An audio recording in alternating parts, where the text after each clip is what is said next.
গান বাজনাই শুধু সংস্কৃতি নয়, সংস্কৃতি হচ্ছে জীবনের আচার অনুষ্ঠান, সবকিছু। একটি জাতির বেঁচে থাকার প্রাণ শক্তি তার সংস্কৃতি। এই সংস্কৃতি মানব জীবনের এক অপরিহার্য অংশ।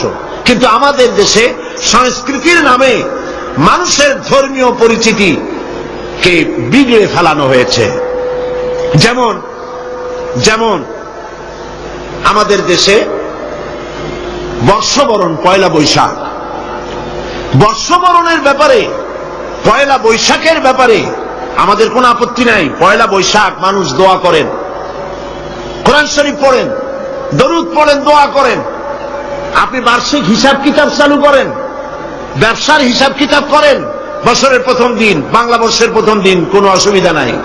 কিন্তু এই বর্ষবরণকে কেন্দ্র করে যে অপসংস্কৃতির চর্চা হচ্ছে, আমরা এটারই বিরোধিতা করি। কথা বুঝে আসছে কিনা?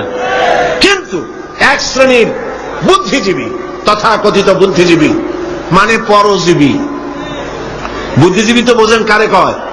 যারা মাছ বিক্রি করে খায় তাদের বলে মৎস্যজীবী।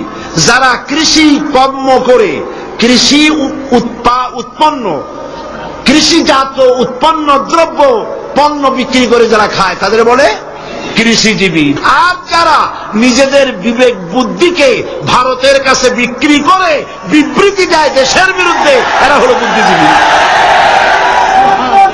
এরা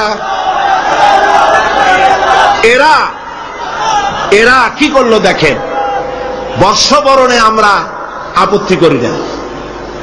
আপনি বছরের প্রথম দিন আল্লাহ আল্লাহ করবেন, অসুবিধা কি? আপনি মোনাজাত করেন, হায় আল্লাহ বিগত বছরে যত গুনাহ করছি, এই যে পয়লা বৈশাখ আসতেছে না, আপনি বলেন আল্লাহ এই গত বছর যত গুনাহ করেছি মাফ করে দাও, আগামী বছরটা, নতুন বছরটা আমার জন্য ভালো করো। এই ধরনের দোয়া করলে ভালো হইতো না?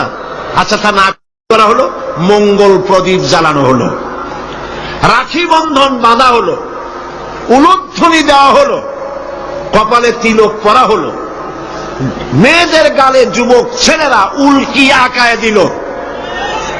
এটা কি আমার সংস্কৃতি? বলেন, এটা আমার সংস্কৃতি? প্রিয় ভাই সব, অপসংস্কৃতি।